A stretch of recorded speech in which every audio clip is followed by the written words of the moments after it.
Hi everyone, you are Reddit expose there, enjoy watching. The Miami sun burned my face, and the heat seemed to echo the emptiness in my chest. It's been 3 years since Sarah left. Our holiday romance crashed on the shore of South Beach and dissolved into salty foam. I've seen her everywhere, in the Wynwood graffiti, in the palm trees on Ocean Drive, in the fleeting smiles of strangers. One sweltering afternoon by the Delano pool, I noticed a golden sheen, a familiar seahorse pendant. Her heart sank. Sarah hated swimming pools. I walked over. The woman turned around and laughed. Not Sarah. Similar, the same eyes, the same hair, but the look is tougher, polished by the neon of South Beach. "Are you okay? What is it?" she asked huskily. "It's like I saw a ghost." I got it mixed up. I managed. "Everyone in Miami, someone's ghost." Veronica introduced herself. I was drawn into her orbit. Parties, whispers in dim booths, promises on the run. She changed masks like a dress. Pure Miami mythology. I told her about Sarah, about our love, and how she just disappeared. Veronica listened and said, "Everyone has a ghost. We need to learn how to dance with him." That's when I realized, I'm not chasing Sarah, I'm chasing a mirage. He flew away the next morning. The taste of salt and regret lingered in my mouth until I landed. At home, the rhythm became quieter. I opened the old trunk with Sarah's things, photos, letters, small things. Instead of the usual pain, gratitude came. We lived it. It's time for me to move on. The first step was volunteering at the shelter. There I found a simple, honest job. Washing cages, petting dogs that were trembling with fear. One day, a new volunteer came, Emily. Lively, bright, laughing so that the corridors come alive. We talked about dreams and fears. She wasn't trying to replace Sarah, and she wasn't rushing me to forget. For the first time, I wasn't afraid to be vulnerable around her. Slowly, my heart opened up. I invited her to dinner. We chatted without pauses and found ourselves feeling good together. I realized that loving Emily doesn't mean betraying Sarah. I just found a place for one more love. We became friends with the past. It stopped commanding. We started going to the mountains on weekends, cooking together, laughing at failed recipes. I introduced Emily to my friends, and they saw the spark return in me. New rituals have appeared in place of the old ones, not instead of, but next to. In the fall, in the same park where I used to take Sarah, I got down on one knee and held out a vintage ring. Emily said yes, and I saw home in her eyes. At the wedding, I felt Sarah's presence not as a shadow, but as a blessing. We made vows and started building our nest, a warm home, lots of laughter, trips, work, meaning. There were obstacles, but we passed them shoulder to shoulder, and the bond grew stronger. Time passed.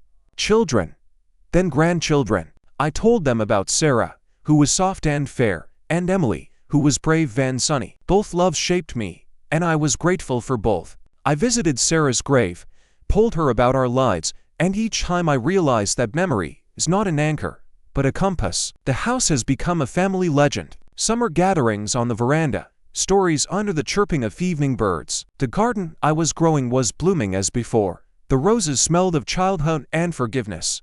My grandchildren opened chests with maps and old letters, and found my greed for peace in them. They grew up to be people of action. Some are artists, some are scientists, some are travelers, and in each of them sounded the main thing that I taught. Love, do not be afraid, stick to kindness. I was getting old, but the warm silence no longer scared me. The library smelled of paper. Glasses were lying on an open notebook. Thoughts were still coming in formation. Sometimes I would sit in my favorite chair and listen to the house breathe stories. Lavender and rosemary leaves rustled in the garden. Nature reminded us that healing is a process. Towards the end of my life, I gathered my family, looked everyone in the eye and said, I lived as I could, with love and interest. It's not scary to break up when there are so many sequels around. If these words outlive me, let them be simple. Love is not finite. It is enough for the past and for the future. I dreamed of many things for them. Let the house remain a place where people remember and laugh. Let the garden bloom, and the roses remind you that beauty requires care, but it gives double. Don't let the chair in the library be empty. It's good to think about important things there. And if one day one of the grandchildren asks how to survive the loss, we already have the answer. Don't chase away the ghosts.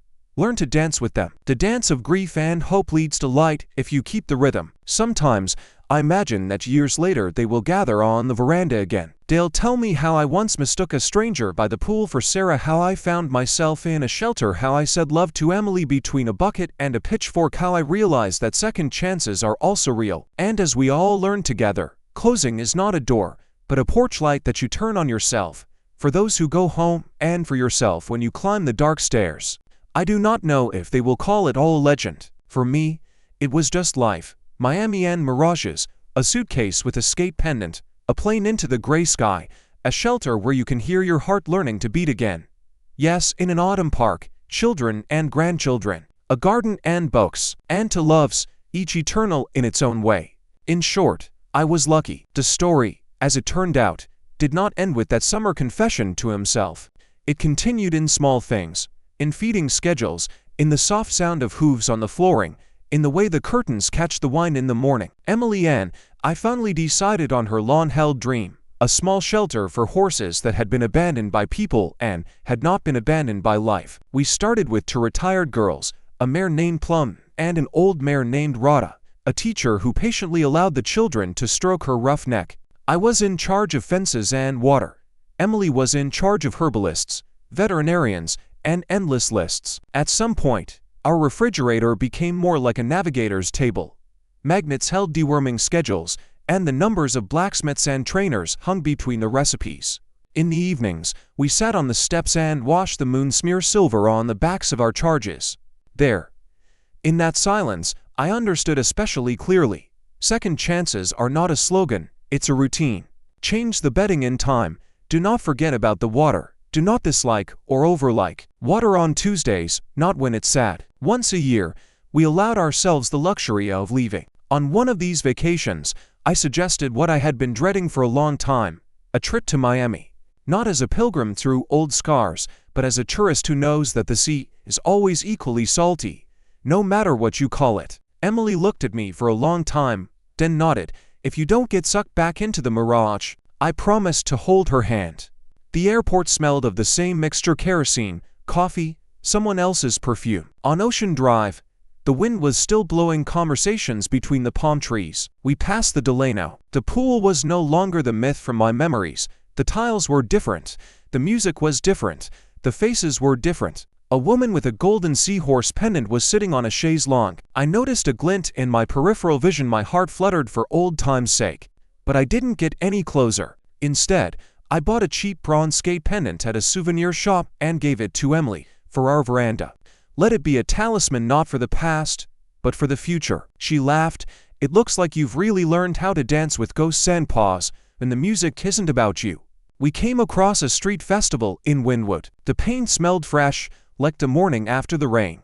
A girl in overalls was drawing a hand holding another hand on the wall. No drama, no words, just a line, a support. Emily stopped and whispered, "This is what we live for." I nodded. The phrase fell into me like a seed, and then things grew out of it. When I got home, I took out an old wooden chest from the closet, the one where Sarah's letters, postcards, and small things were. How many times have I already dug into it, thinking that I know every corner? And this time, I found a thin envelope between the pages of her favorite book, neatly tucked under the flyleaf, an undated email that has not been sent. The paper is as fragile as a moth's wing. The handwriting is recognizable. The letters seem to be listening to themselves. There were no sensations, no explanations of the world. Just a short, even honesty. I didn't leave you then, but to myself. If one day I can say it out loud to you, I will. If not, let these lines be my forgive and your life. I reread it once, twice, then carefully put the letter back in its place. It didn't fix anything, but rearranged a few bricks in memory so that the house became stronger. We hung a bronze seahorse on the veranda by a chain from a lamp. In the evening, when I turned on the small lantern, I always heard the soft clink of metal, as if someone were saying, "I'm here." At family dinners, granddaughter Lavra always reached for this skate, touching it with her finger. "Grandfather, why is it a skate?" I answered, "Because memory has a tail. It's convenient for them to steer if they don't swim backwards." The children rolled their eyes, but they were smiling. As I got older, I began to indulge in these slightly ridiculous metaphors, like pockets in old jackets. Superfluous, but cozy. The shelter grew like sound. Ideas grow slowly, with compromises. We took the horses after injuries, after changing our minds, after not pulling. One day they brought in a stallion who couldn't stand people, and his eyes were full of fire. I spent weeks with him, sitting on a stool outside the fence, just reading books aloud more for myself than for him. Emily was laughing. You finally turned into a crazy librarian on a farm. The one day this fire became smaller, and the nose touched my palm. A warm, moist dot remained on the palm of my hand, a mark of peace. That evening, I realized why I was so hooked by that two-handed street wall. The most difficult thing in life is not to pull, but to hold. Neighbors came to our house more and more often. Some advice on herbs, some about the aviary, some just tea on the porch. I began to write down in my notebook things that are usually lost in the middle of things, little rules, as Emily called them. It turned out to be a strange vault: water on Tuesdays, and talk on Fridays. If you want to help, ask where to put your hands. Don't change the light bulb in someone else's entryway for the sake of a like. Change it and forget it. Don't argue with the rain. Put on your boots. Mistakes are not walls, they are fence posts. You can squeeze between them. Sometimes I was asked to sanctify someone's changes to help move boxes, hammer in a nail. Just stand there until someone finally says, "I'm leaving," or "I'm back." I came more often as furniture than as a prophet, and, I admit, that was my happiness, to be something that you can lean on when you're shaky. I rarely thought about Veronica, and without a shot. One day, many years later, I received a short message from an unknown number. You were right about the Mirages back then. They're drier in Los Angeles. No, how are you? No subscriptions. I imagine the sky, the rough desert air, and the variability of the city to pretend that everything was a new attempt. I reply, take care of your skin and heart. Both are drying up. We didn't correspond anymore. And that was exactly enough. I had a simple, earthly relationship with Sarah's grave. I came with a rose pruner, spoke a few everyday phrases. Sometimes I was silent. I wasn't looking for signs or answers. The cemetery silence restored order to me, like in a well-cleaned workshop. Everything is in its place, no mysticism. I left small stones on the stove, a dot, a comma, a colon depending on what kind of day it was. Emily aged beautifully, not because she hid her age, but because it suited her.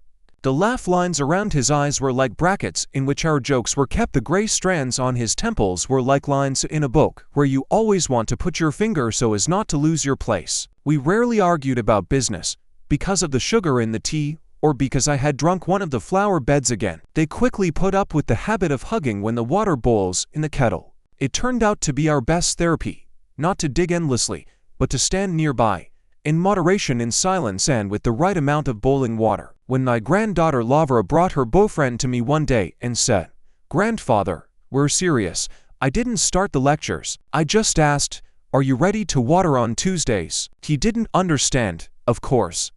I explained about the routine, about caring, about the fact that love is not fireworks, but a modest lantern at the door that you change when it burns out. He thought about it. Lavra snorted, but wrote in the evening, "I didn't think I'd cry over a light bulb, but you did it again." Towards dusk of a winter day, I sat down in the library in the very chair where my uniform was left and wrote in a notebook, "Closing is not a door, not a window. It's a porch where you don't freeze while you wait for yourself out of the dark." I read it out loud, and I can hear the pathos. He smiled and left it as it was. At my age, you can have pathos if he doesn't push anyone. And also, I started recording voice letters for the family. Not memoirs or instructions, but small audio notes. How to choose a watermelon. The knock should be muffled, like a blow on a good drum. From which side it is better to start painting the fence, from the one that is closer to the sun. What good rain smells like iron and dust, which it washes away. Over time, these letters became a family game. Children asked for issues about salt, honesty, and envy. I answered as best I could. Salt is about moderation. Honesty is about not confusing directness with rudeness. Envy is about a desire that gets lost and asks for a card. In the garden, we taught our great-grandson how to remove withered rose heads. At first he felt sorry for the flowers, as if he were tearing away the joy. I showed that every bush has its own rhythm, to give in order to bloom more. He nodded gravely, put on my big gardening gloves, and began snapping with pruning shears with the air of a surgeon. "Is it like an upgrade in games?" he asked. "Approximately," I said. "Only here you're playing on the side of life." Sometimes, in the late afternoon, I still went out on the veranda, snapped the chain with the bronze skate, and turned on the lantern. Emily brought 2 mugs herbal for her, black for me, without sugar. We sat in silence and listened to the house whisper its usual sounds. Horses were talking softly in the depths of the courtyard. A hedgehog was rustling somewhere under the pavement, and in the distance, by the highway, there was the rustle of a world that never sleeps. I liked to feel that I was not the center of anything, but a part of everything. When I think about what I would say to myself at the Delano pool, I don't suggest that he fly away earlier or dissuade him from approaching a woman with a pendant. I would just stand next to him and say, "You're going to need time. A lot. You will confuse thirst with love, flash with fire. But one day, you'll pick up a cheap bronze skate and realize that memory is not a whip, but an excuse. You can use it to guide your step, rather than slap yourself with it. And you will succeed, because there will be someone who knows how to wait on the steps and laugh in the right place." I do not know how to put it all in one word. Family, a shelter, a garden, the city, maybe a house that is illuminated by the simplest lantern on the veranda. I turn it on every night, not so that someone will come back from the past, but so that the present will not stumble up the stairs. And when I hear the soft tinkle of a seahorse, I know that everything is in its place. Even something that was gone once, even things that don't exist yet, even I, with all my later and by. That's how I live, watering on Tuesdays, holding hands where I want to pull, changing light bulbs without witnesses and with pleasure. If this is wisdom, it smells like mown grass, warm wooden steps, and black tea in an old mug. And, yes, it rings with a small bronze skate when you turn on the light. Spring did not come according to the calendar that year, but with a blow. Icy rain, a wind that bends the trees as if testing their honesty. By morning, half of the canopy at the paddock was blown, sheets of tin flapping like bad arguments. The horses stamped anxiously, Plum tossed her ears, Rhoda mumbled softly, as if she was trying to persuade everyone, including me. Emily and I worked in silence. I pulled down the slings, she laid out the dry bedding and soothed with a voice from which the wind knocked out the warmth. When another strip was torn off, I realized that the 2 of us would patch up until nightfall and still lose. I used to say, "I can handle it on my own." Now he picked up the phone. The first one to arrive was a neighbor with a tractor and laughing for no reason. "Where can I poach?" Behind him are 2 girls from the volunteer school, with a bucket of screws and a marker pen behind their ears, as serious as engineers. Then Martha from the bakery, the one who keeps buns in the freezer for a rainy day, with thermoses and soup. Within an hour, we had a team of people who had 1,000 reasons not to go out into the ice and wind on Saturdays, but they did. I handed out the gloves, showed them where to hold, not pull, and took a step back not to lead, not to interfere. By 4 o'clock we were standing under a new temporary deck, a little crooked, but strong. The horses stretched out and breathed deeper. Plum poked my shoulder with her soft lip, which always makes me feel a strange mixture of gratitude and confusion. "You're supposed to be a lifeguard, and they thank you as if you were holding the door." Emily and I boiled mints for everyone, poured them into mugs. Marta chuckled, "Write it down in your rules. If you call, open the gate." I wrote it down. At night, I went out on the veranda to turn on the lantern. The ringing of the bronze skate rang especially clearly. The wind parted the darkness like stamps on old letters. I found myself no longer afraid of those nights. Once upon a time, any emergency would have dragged me back to the past, where I preferred to build mirages instead of bridges. And now it's just work, just life, lots of hands, one light. A week later, a mare with shaved sides and eyes in which the darkness was held on thin threads was brought in. Her name was Agatha, but sometimes our names change, as if a new life requires a new word. Emily said, "It looks like silence." The silence is so quiet. She kept getting scared, backing away from any rustle, and I went back to the old way again. A stool, a book, a voice aloud. I read in short paragraphs, without drama, as if I were telling the weather. On the 3rd evening, she stopped hiding her head behind the partition. On the 6th, I took a carrot without waiting for it to be put down. On the 10th, she fell asleep standing up, resting her chin on my shoulder. Every trust has its own metronome. You just have to wait for it to catch up with you.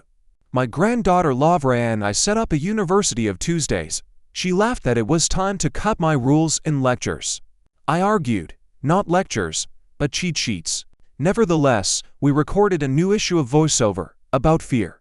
He spoke the way I would have liked to have been told, that fear is not an enemy, but a watchdog. He shouldn't be allowed to command the house, but it's also stupid to drive with a stick. It's better to pull the bull over and see what he's actually guarding. At the tea table, Emily suddenly said, "I want another chance." For myself, I was wary. The word chance always trembles. "Ceramics," she smiled. "I've wanted to try it all my life. Let's put a circle in the barn. I promise not to splash the horses." I nodded without reservation. A month later, a stove, a circle, and pots appeared in the barn, which would definitely be cramped and funny. Emily sat biting her tongue slightly as the funnel in her hands became a cup. I saw it as simple alchemy. Clay turned into a house for water, just as we turned into a house for each other. And yet, how often we are bent not by fate, but by what we do not allow ourselves. Now it's allowed. I started going to Sarah's cemetery more often, but not for long. He brought pruning shears, decorously trimmed roses from other people's slabs, if asked. One day I met a woman with a baby there. He was tinkering with gravel, building a path. She was embarrassed. He thinks it's easier to find his way home that way. I smiled. A smart architect. Roads back are roads too. When he returned, he placed a colon stones on Sarah's slab. I've always loved this feeling. Not a dot, not an ellipsis, a promise of continuation that doesn't oblige you to hurry. In the spring, Rada, our patient teacher, suddenly had a rounded stomach. The vet spread his hands. Surprise. Someone didn't finish it once. We bustled around, built a quiet corner. That night, the birth began in the rain. The world seems to choose such decorations on purpose. The barn smelled of fresh milk, damp straw, and something primal that needed neither my rules nor my words. I was holding the lamp.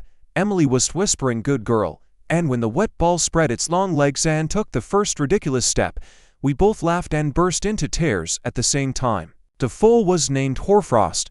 It was born in the rain, but it crunched like frost. In the morning, the children, neighbors, and Martha arrived with buns, a small parade of curiosity and participation. I found myself wanting to text Sarah, "You should smile." I didn't write it. I went and wrote it down in my notebook. Happiness is when the appearance of a new one does not require the disappearance of the old one. That same summer, Lavra and the guy who was ready to water on Tuesdays came and said they were getting married. Both of them have big eyes, like frost in the first minute. I silently hugged them and gave them the only piece of advice that I consider universal: keep it first. Explain it later. They nodded seriously, as if they had been handed the keys to the barn where the sky was kept. The city has also learned to enter our lives without knocking. A paper came from the local administration. Verification. Earlier, I would have freaked out. For what? Why? And who is bothering? Now he went and showed me everything, like in the kitchen, where the water is, where the hay is, where the first aid kit is, where the list is. The inspector was surprised by simple things and wrote down my signatures in a notebook. As he left, he whispered, "Can my daughter come to work with you?" "You can," I said. "Just my gloves." The girl came a day later, thin and serious looking. She was afraid of the plum. She respected the rainbow, and the frost made her laugh unsuccessfully. On the third day, she asked if she could touch the bronze gate on the veranda for luck. "You can," I said. "Only then wash your hand." Happiness has its own dust. DeVos letters have grown into a real grandfather's almanac. How to survive a storm, how not to quarrel from scratch, what to do if you are tired of loving. I started talking shorter. I suddenly realized that good words are like good stitches. They shouldn't be visible. Emily edited it. She cleaned up where I was full of philosophy, and left out what people listened to me for. A story about how I once mixed up the buckets and watered the garden with soapy water. But it grew anyway because the right rain was waiting. We joke about Miami sometimes. Emily pretends to be jealous of the Veronica that I don't talk about too much. I replied, "You can only be jealous of the living. Ghosts are dance instructors." She laughs. "And what did they teach you? Don't step on your feet when the music isn't yours." At such moments, it is especially clear to me how well we found each other. One of those rare unions where you can be funny without the threat of becoming ridiculous. In the fall, a new lesson struck, not for the barn, but for the body. My heart misfired. It didn't hurt, it just went haywire, as if a drummer had dropped a stick. The hospital smelled of solutions and an attempt to explain the inexplicable in human words. Emily sat next to me and sipped tea through a thermos, which, I swear, has been with us through all the twists of fate. I listened to the monitor the way I used to listen to the wind. trying to figure out where the weak spot of the roof was. The doctor said, "We'll get the rhythm back, but slow down the pace." I nodded, not because it was necessary, but because for the first time I really wanted to live without running. At home, we changed some things without touching the main thing. I stopped carrying too much. I learned to ask for give it to me even before I drop it. We take turns walking the horses. Emily says that different hands are more useful for them. I listen more to the horses, the house, Emily, the silence. I've learned to spot the moment when it's better for a conversation to be short than smart. I sometimes wonder what I'll say when I'm suddenly asked to summarize. I now have a blank for this. Not a smart one, but a working one. Do what you can. Nearby. Hold it when it pulls. Water on Tuesdays. Change the light bulbs without witnesses. And don't forget to turn on the little light by the door, for yourself, who returns later than expected. And yet, do not be afraid of simple talismans. Our bronze horse has darkened and become more beautiful. Sometimes the wine presses it against the ceiling, and the ringing is as short as a dot. Sometimes it's as long as a comma, and sometimes it's a blank colon. On nights like this, I know that something is starting right now that I'm ready for, even if I don't know what to call it. I look at Emily, Frost, fooling around Rhoda, and my granddaughter Lavra, whose hands already know how to hold. At the neighbors, at the girl with the serious eyes, who laughs more often now, to the garden, in which the beds that I once watered the wrong ones grow anyway. And I think, it seems that this is the very second life that promised to turn everything not into a finale, but a process. It's not cinematography, it's not perfect drama, it's just an honest work of light and hands. And as long as I have the strength to click the chain and listen to the ringing, I will live like this, without big speeches, with small miracles, with a porch light, with a skate that rings "I'm here," with the people who come when Ashley learned how to open the gates. Summer came not as a holiday, but as a task, heat, dust, rare but evil thunderstorms. The well began to act up, and in the mornings the pump wheezed like an old man who had been forgotten to come to the table. I sat on the porch with a notebook and realized that it was time to stop somehow and do how it should be. I drew a diagram of barrels, storm drains and grooves, remembered that I once loved levels and threads, and began teaching this to children from our University of Tuesdays. It's funny, but they liked it. It turns out that drawing a trickle on the ground is almost like drawing a line with a pencil. In the first decent rain, our ditch did its quiet job. The water did not go into nothing. It remained as an invited guest. Emily and I experienced another first time. Her ceramics came out of the barn into the light. A craft fair was held in the town, and she doubted for a long time. Isn't it too early? I carried the tables to the car in silence. At the fair, her cups with her thumbprint at little place to hold were the first to sell. A woman with short hair, clearly one of those who don't waste words, took a mug, held it and said, "Exactly. They've already put heat in here." Emily nodded, and I saw in her eyes what the circle, the furnace, and the clay were all about, allowing yourself to be not perfect but real. The barn was living its own life. The silence was still bouncing at every unexpected sound, but now it was coming back to me like a charging station. Hoarfrost grew, stretched out at his feet, and invented the game Scare Your Own Shadow. Rhoda pretended that she didn't care, but it was the same motherly I don't care in which all the control of the world fits. One morning, I went out on the veranda and froze. There was no bronze skate. The empty hook stuck out like a question. I had already squared my shoulders for anger, but at the gate I noticed a note pinned with a pebble. I borrowed it for the exam. I'll return it. Anya. Anya is the same girl, Inspector. I grinned and wrote down a new rule. If the mascots disappear, it's not a theft, it's a request for support. In the evening, the horse returned to the place with another note. Passed. Now he has a degree too. We mounted a small shelf under the lantern and began to leave small letters there. Thanks, requests, funny confessions. The neighbors picked it up. The lantern has turned into a mailbox for everything that does not require an answer, but asks to be heard. The heat brought another adult solution, an evacuation plan. No one likes such lists, but I'm tired of hoping for a pass. I marked out a playground nearby, signed the missing bridles, and pasted a plan with phones on the locker. The neighbors came to the exercises. There were jokes, but when we took all four of us out in a minute and closed the gate, my chest stood up straight. I don't like the word control, but I like readiness. The difference is as subtle as a blade. One holds you in its fist, the other puts a shoelace next to you so that you don't trip. They wrote from the city again. They called the district council for accessibility of streets. Previously, I would have refused. A barn, horses, water, and in general now let's go. I didn't bring any presentations. He only talked about Mr. Alvarez and his good angle is a promise. One young guy in a shirt with perfect arrows asked, and how to measure it? I smiled, with my foot. The wheel. The heart is the most inaccurate but reliable device. At the next meeting, he came without a tie and with photos of his grandmother and grandson at the same crossing. I think we've found a common language.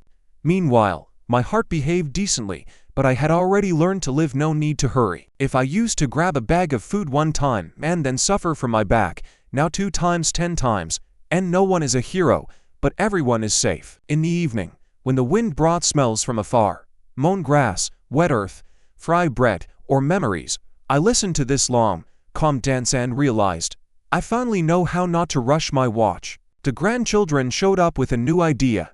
Grandfather, let's do a school day at the horses. I arched an eyebrow. And what are we going to teach? How to wait. A decent program. They dragged 3 kids from the class. One was constantly crumpling the edge of his t-shirt, the second was squinting at his phone. The third was just waiting for something important to be entrusted to her.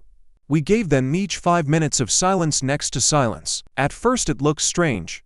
Children on stools, a horse above them, like a table lamp on long legs. But by the end of the lesson, 2 were breathing with her, and the third asked, "Can I braid her mane tomorrow?" It looks like my almanac has found a new section, practical patience. Emily, meanwhile, had dispersed the barn to a small workshop. The first bowls appeared on the clay shelf for the common table. They weren't the same, and that was what I liked the most. I saw how in her hands the material surrendered not to force, but to attention. In the evenings, we would sit on the porch step, and I would read her the new voicemails, and she would laugh where I hoped and be silent where she needed to be. We argued about the titles. I wanted to call the episodes Summaries about water, about corners, she is poems, how not to rush, how the key. In the end, we agreed on 2 lines. First my breadcrumb, then her human. I still rarely talk about Sarah, but I keep it straight. On the anniversary, we took a small bouquet from our garden to her grave, not ostentatiously, but as it is. I always leave 2 stones a colon and 1 short one. Look at this. Emily is not jealous or playing along with me. She holds my elbow so that my silence can become a complete phrase. Anya, the one who borrowed the skate, came with her father one day. He stood by the fence for a long time, didn't touch anything at all, just watched us clean the roofs. Then he said, "I've been building roofs all my life. I always thought that the house was on top. And yours, it seems to start from the bottom." Like a schoolboy, I was delighted when I saw that the problem was understood without a formula. Towards autumn, the rain came, looking like an apology. Behind him, a day later, is a rainbow, such that it becomes clear why it was not drawn very evenly in childhood. The real one also does not adhere to the ruler. Immediately, a stupid joke happened. Martha from the bakery, the same one, brought a huge pie because she suddenly wanted to. We set the table on the veranda, half the village came, and at some point Lavra and the same guy, already the groom, asked, "When are you and Emily?" I don't like being caught off guard, but sometimes that's the best way to say yes. We exchanged glances. Emily smiled. Finally, someone asked out loud. The wedding turned out to be something I didn't even have to invent. The rings were made by a blacksmith from old horseshoe nails. Thin, warm, without pathos. The march is not music, but the very ringing of a bronze skate. The wind has worked honestly. I had one vow, without turns. Keep it first. Then explain. Emily added her own. Hear it first, then fix it. We laughed and nodded. Like those 2 who already know how much first costs. Mr. Alvarez connected via video, and Can gave a toast to the corners, where no one stumbles. I remember it forever. Autumn brought difficult clarity. There's talk of widening the highway in the area, right past our fields. I would have gone into pure anger earlier. Now I have gathered people on the veranda. They spread out the maps, paper, old-fashioned. Someone brought photos of foxes running through our wasteland in the early morning. Someone has a list of the names of those who walk here, because where else? We weren't yelling, we were writing letters. There were no slogans in them. They live here. It's not empty. As a result, the road was shifted by 300 meters. A little bit on the scale of the world, a lot on the scale of breathing. I added in the almanac, great victories are when nothing is destroyed. And autumn also brought us Dawn, a kid who was always frowning, with his head pulled down into a hood. He was sent on a volunteer basis. On the first day, he said 3 words, "Where can I work?" On the third week, 7, "Can I stay, even if my deadline is?" In the second month, he told me that his mother works at night, and in the morning cooks the most delicious oatmeal jelly in the world. On the fourth, I ran Frost over the scarecrow, the same film tape, crispy, in a way I would not have done, calmly, without nervous heroism. It seems to me that on that day, for the first time in a long time, I recognized real pride in myself, not for myself, but for how the world knows how to improve if you don't interfere with it. I still water every Tuesday. The water pours to where Emily and I planted a funny bed of thyme, and to where the granddaughter set up a barefoot trail, and to where Anya is sitting in the shade with a book, now without a tie school uniform, with bare hands, loving the earth. Sometimes I linger by the porch light, reading new notes. They've become a little more mature. They said, "Dad said he was tired. How can I give him a break? Or I'm afraid of ruining everything, but I want to try." I don't answer. This mailbox has another job. But sometimes I put a short one next to it. You can keep it quiet. The wind rarely ruffles our new flooring now. We have learned how to fix it. My heart listens, but I've learned to listen to it, too. Emily uses ceramic bowls in the kitchen so much that I forget what kind of plates we used to have. Children, neighbors, animals, garden. All this adds up to one long day that does not ask for applause. More and more often, I feel what it's like to come to myself, as if I were home. A hand on the railing, a click of the chain. 1, 2, 3, and the skate rings just enough to understand. Yes, here. To be honest, I don't have much morals. There are small ones. Here they are, just in case.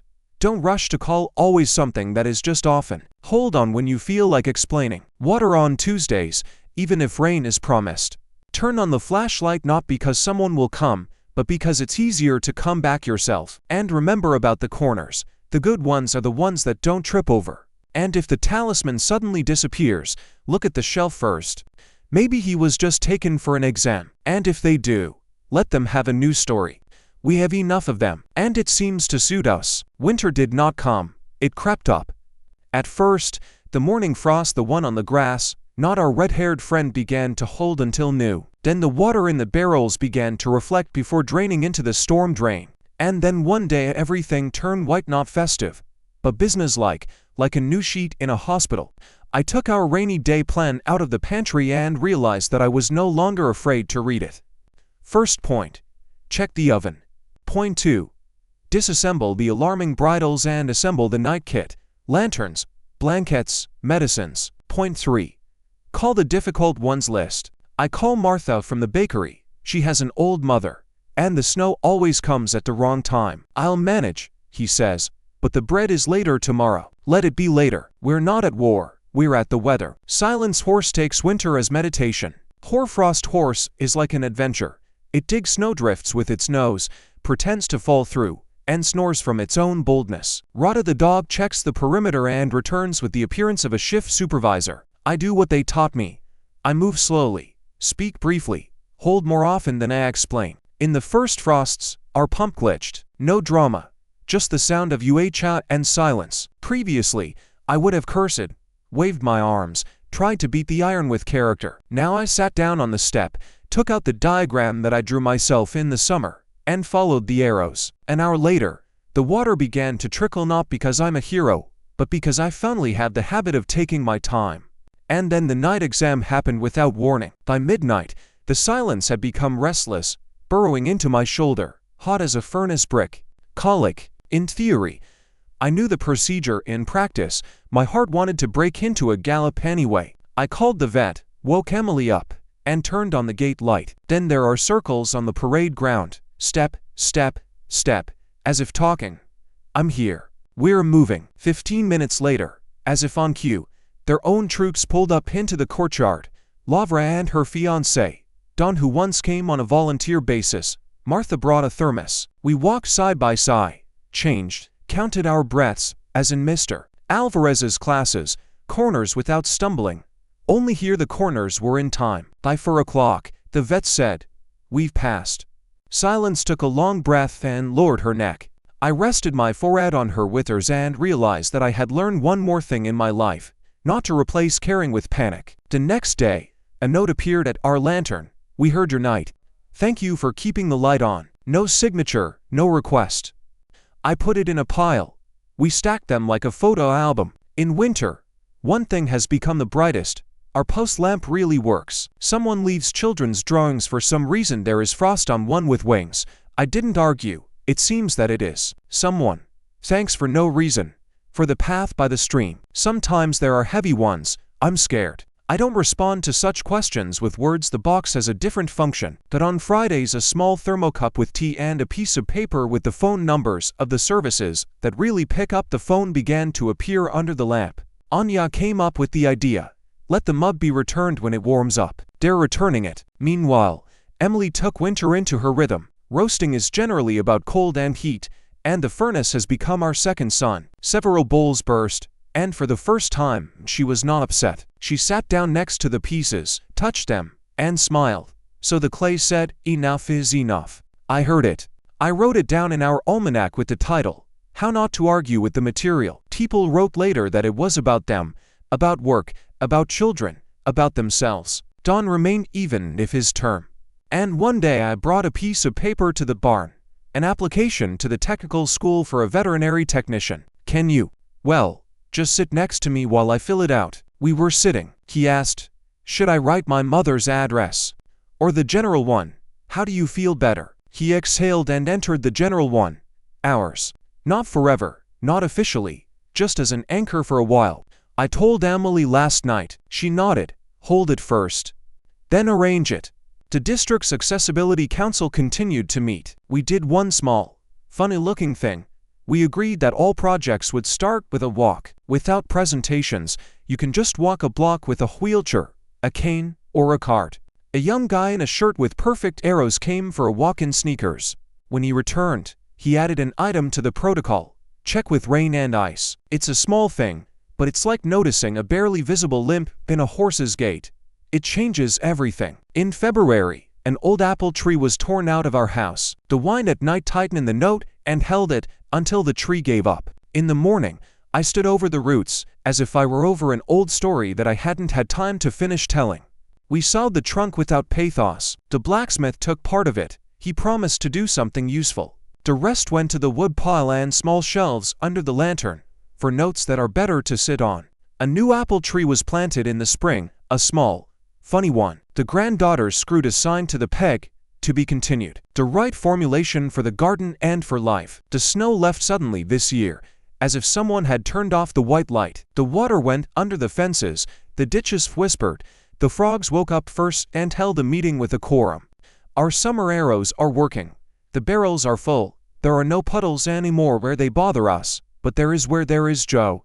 At the barefoot trail, children run around, squeal, stop on hot stones, that's what we call boards that the sun heats faster, and learn a new language, the language of solace. A project with a trail along the stream has been launched in the spring. We made a small bridge, 1 meter wider than it should be according to the norms. At the opening, Mr. Alvarez sent a video. His granddaughter rolled out a new maneuver, a little bit on one wheel. "It's not for show-off," he says to the camera. "It's for everyone to see. There's enough width." I grinned. Here it is, the real certification. Lavra and the groom did get married, and they asked us to open the dance floor. I'm not a dancer, but I agreed. Emily and I took exactly 3 steps, in time with the skate on the roof. It was enough for everyone to understand that rhythm is a common thing. Then the guys went off into their own nose, and we went to our lantern. There was a note from someone named S. "Thank you for not saying anything." I put a plate of cookies next to it. Maybe that's what keeping quiet looks like. I haven't forgotten about the city. I started going to the corners once a month to take pictures of new and old ones. It's my personal discipline to make sure that promises are kept. On the way, I always stop by the bakery with the presidential sandwiches. The guy with the gray in his beard doesn't ask anymore, he just says to Tal. Sometimes we smile without words. We both know how much I owe to a young man who once did not believe that it was possible to live on. The debt is almost closed. The balance is for small things, and on Tuesdays. In the spring, Tuesday's university exploded with topics. Anya suggested a shadow lesson. At noon, everyone stood on the barefoot trail and outlined their shadow with chalk, then returned an hour later and watched how it changed. Don conducted a silence workshop. He taught children to listen to a distant train and distinguish it from a tractor. Emily held a holding circle. She gave everyone a raw piece of clay and asked them not to do anything with it for 5 minutes. First the laughter, then the irritation, then suddenly everyone feels relaxed at the same time. I sat on the sidelines and understood why our oven is more than an oven. And one evening, a box appeared under the streetlight. It's small, with holes. Note at the top, I'm afraid. Is it possible? While here, inside there are 2 chirping lumps, clearly an unexpected conclusion of someone else's spring. Emily and I exchanged glances. We don't have a shelter, but we do have a place to take a break. They made a corner in the barn, put water on, and hung a sign next to the lantern. Mistress, Master, you are not alone. Please respond. 2 days later, a girl came, full of apologies. I couldn't do it, she says. I thought I could do it. Together with her, we did the right thing. Contacts, a plan. She didn't leave with a box, but with a schedule and confidence. Sometimes help is not to take on yourself, but to give a pen with a blank sheet. A man came from the mill behind the copse with a folder, and they were talking about the road again. This time it's about the bike lane. I took our old stretch thread out of the closet and invited him to take a walk. They walked in silence. Larks were singing on the left, and there was a smell of cheese on the right, as the farmers were drying it. At a steep place, the thread fell off, and he himself felt how it was fine on paper, but not on his legs. Let's add a meter, he said, and remove this stone tooth. That's why I love the walking school. There's no need to persuade.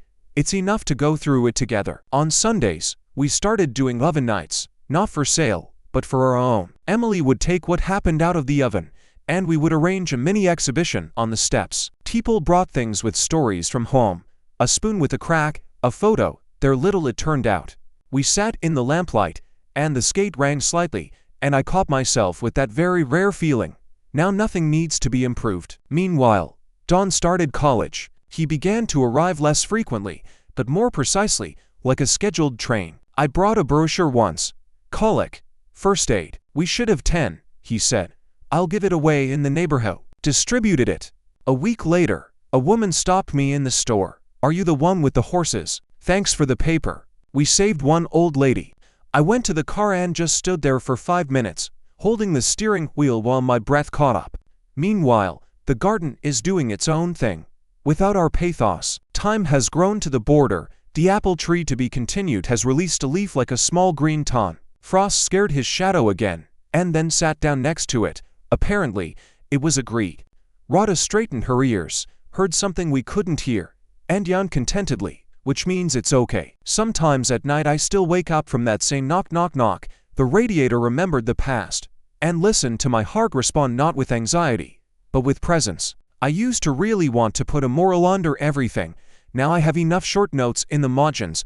Do not take more than you can hold with both palms. First aid is often just I'm here. Water on Tuesdays, even if rain is promised. Turning on the lamp is not because you are waiting for a guest, but because it is easier to return yourself. A good corner is where no one stumbles the next day. And another new one. If at some point you are sitting on a step, and next to you is a bowl with a crack, an unsigned note, a dog that is just lying, and a person who breathes with you in time, it means you are at home. Even if it's February outside, and it's still December inside.